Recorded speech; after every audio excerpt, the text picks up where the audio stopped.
Hello everyone, আসসালামু আলাইকুম। তো আজকে আমরা দেখব 2026 সালের এসএসসি পরীক্ষার পুনর্বিন্যাসকৃত যে পাঠ্যসূচি, এই পাঠ্যসূচিতে যে শর্ট সিলেবাস করে দেওয়া হয়েছে, এখানে কোন কোন চ্যাপ্টার আছে আমরা আজকে সেগুলো দেখব। আজকে আমরা দেখব জেনারেল সাবজেক্টগুলা বাংলা, ইংলিশ, গণিত এবং কমার্স গ্রুপের অ্যাকাউন্টিং এবং ফিনান্স যে বুক আছে সেই বুকের যে অধ্যায়গুলো নির্ধারণ করে দেওয়া হয়েছে 26 সালে পরীক্ষার্থীর জন্য, অর্থাৎ এই বছর যারা ক্লাস 10 এ ভর্তি হবে তারা আগামী 26 সালে পরীক্ষা দিবে। তাদের জন্য যে সিলেবাস, আমরা প্রথমে বাংলা দেখি। বাংলার যে টপিকগুলো দেওয়া হয়েছে আগের বইয়ে 2012 সালের কারিকুলামের নতুন, আমাদের সম্প্রতি যে নতুন কারিকুলাম হয়েছিল সেই কারিকুলামের আগের যেই বইগুলো ছিল সেইগুলো থেকে মূলত দেওয়া হয়েছে। আমরা প্রথমে দেখতে পাচ্ছি প্রত্যুপকার সুবা, আমরা একটু ঘুরে করছি। সুবা, রবীন্দ্রনাথ ঠাকুরের সুবা যেটা আছে সেটা, বই পড়া প্রমথ চৌধুরী, আমাঠির ঢেপু, বিভূতিভূষণ বন্দ্যোপাধ্যায়, মানুষ মোহাম্মদ সাল্লাহ ইসলাম, নিমগাছ বনফুলে, শিক্ষা ও মনুষ্যত্ব মোতাহার হোসেন চৌধুরী, প্রবাস বন্ধু সৈয়দ মুস্তাফা আলী, একুশের গল্প জহির রায়হান।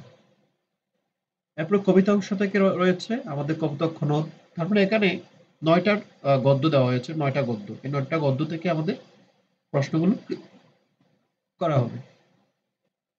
এরপরে আমাদের দেওয়া হয়েছে যে কবিতা অংশ থেকে দেওয়া হয়েছে কপোতাক্ষ নদ মাইকেল মধুসূদন দত্তের, তারপর জীবন বিনিময় গোলাম মুস্তাফা, ওমর ফারুক, কাজী নজরুল ইসলাম, সেদিন এই মাঠ জীবনানন্দ দাশ।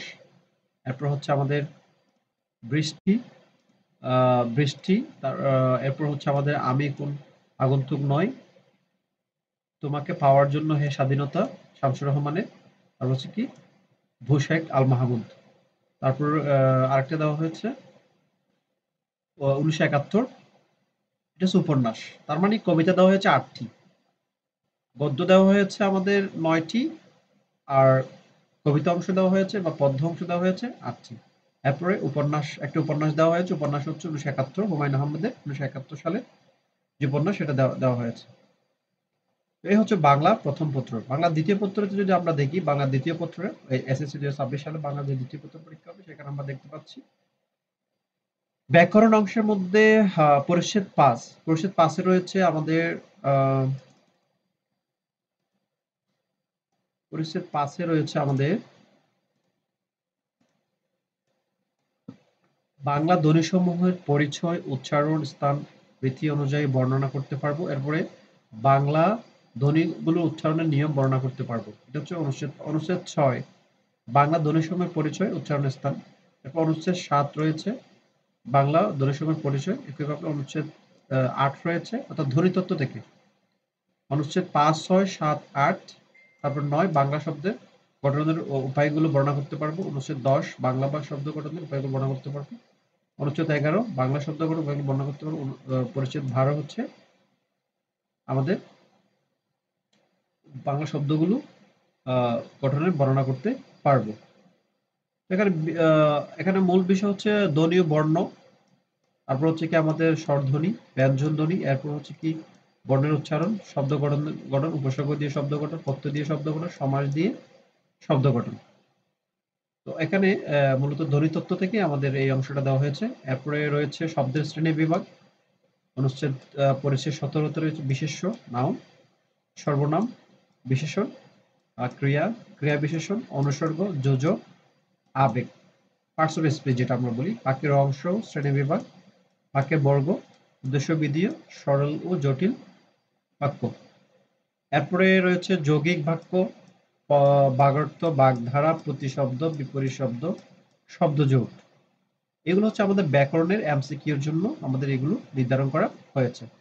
এরপরে আমাদের নির্মিত অংশ বা আমরা যেটা রাইটিং পার্ট বলি, যে নির্মিত অংশের মধ্যে অনুচ্ছেদ আসবে একটা, তারপরে হচ্ছে আমাদের সারমর্ম সারাংশ আসবে, যে কোনো একটা লিখতে হবে, বাক সম্প্রসারণ আগের মতো, সিটি আসবে একটা, সংবাদ বা প্রতিবেদন, এরপর হচ্ছে কি প্রবন্ধ রচনা। মোট 45টি ক্লাস মাধ্যমে এগুলো শেষ করা হবে। এরপরে হচ্ছে আমাদের ইংলিশ ফার্স্ট। ইংলিশ ফার্স্টে আমাদের দেখা যাচ্ছে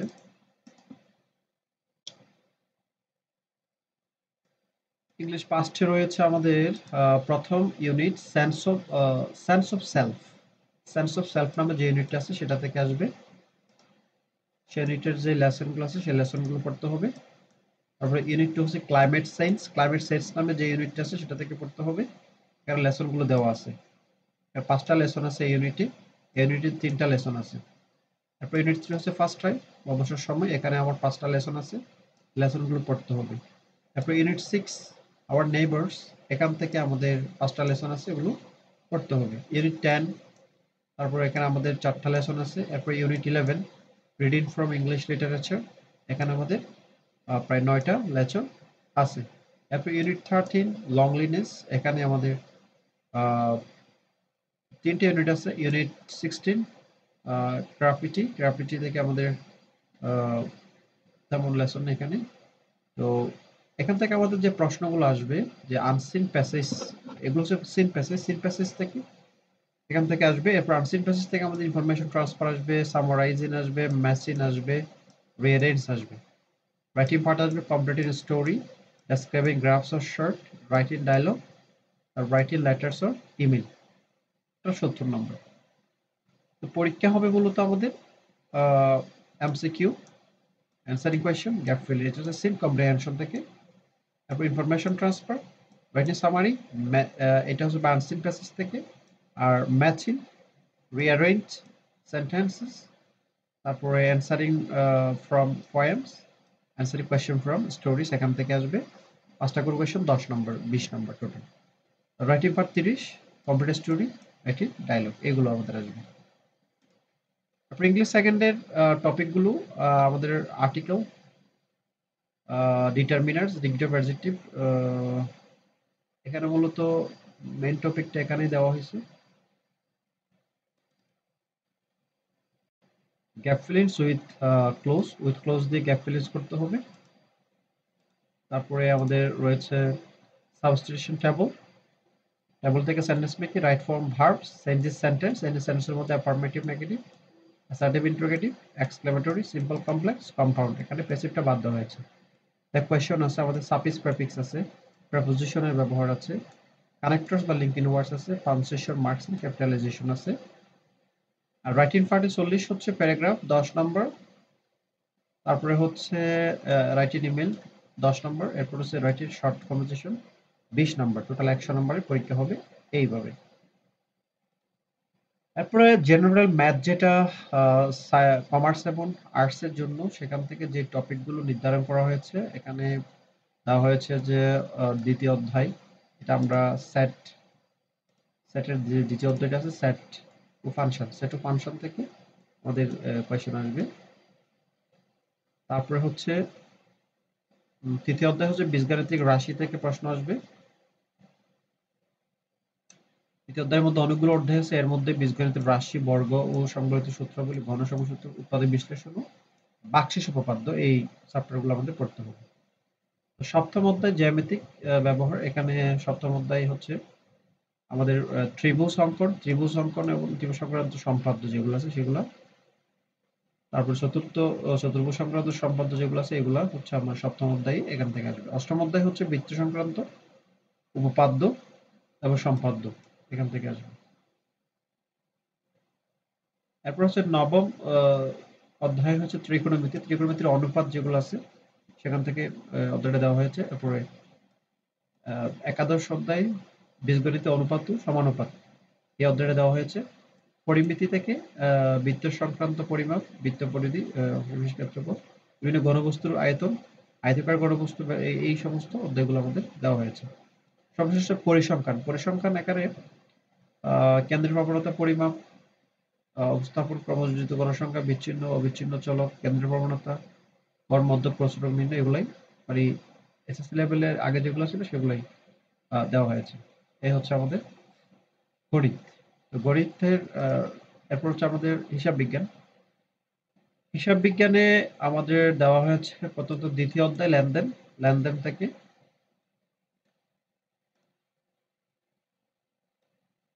লেনদেন। এরপর হচ্ছে তৃতীয় অধ্যায় দুতরফা দাখিলা পদ্ধতি, দুতরফা দাখিলা পদ্ধতির পরে হচ্ছে চতুর্থ অধ্যায় মূলধন ও মুনাফা জাতীয় লেনদেন। তারপরে হচ্ছে আমাদের ষষ্ঠ অধ্যায় জাবেদা।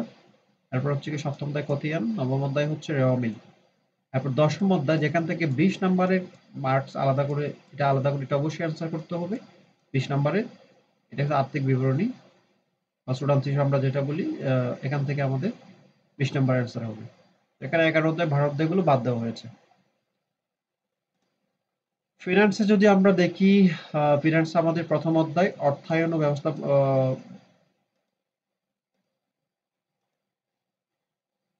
অর্থায়ন ও ব্যবসা অর্থায়ন।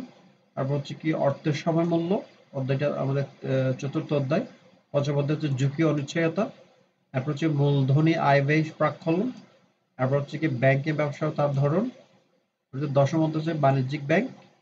তারপর হচ্ছে একাদশ অধ্যায় হচ্ছে ব্যাংকের আমানত। এই অধ্যায়গুলো ১টা, ২টা, ৩টা, ৪টা, ৫টা। ৫টা অধ্যায় এখানে ৬টা, ৭টা। ৭টা অধ্যায় দেওয়া হয়েছে ফিন্যান্সে। এই হলো আমাদের মোটামুটি কমার্সের যে মেইন সাবজেক্ট গুলো আছে এবং সাধারণ বিষয়গুলো যে আছে, জেনারেল সাবজেক্ট যেগুলো আছে এগুলা অধ্যায়গুলো আমাদেরকে মোটামুটি প্রত্যেকটা চ্যাপ্টারে বা প্রত্যেকটা বিষয়ে আমাদের ৩ থেকে ৪টা অধ্যায় কমায় দেওয়া হয়েছে। এই হচ্ছে সংক্ষিপ্ত সিলেবাস। তো মোটামুটি এই বছরটাকে অনেক কাজে লাগাতে হবে। আ আগামী বছরের ২৬ সালের হয়তো মাঝামাঝি সময়ে পরীক্ষাটা হওয়ার সম্ভাবনা রয়েছে। ধন্যবাদ সবাইকে ভিডিওটা দেখার জন্য। আসসালামু আলাইকুম ওয়া রাহমাতুল্লাহ।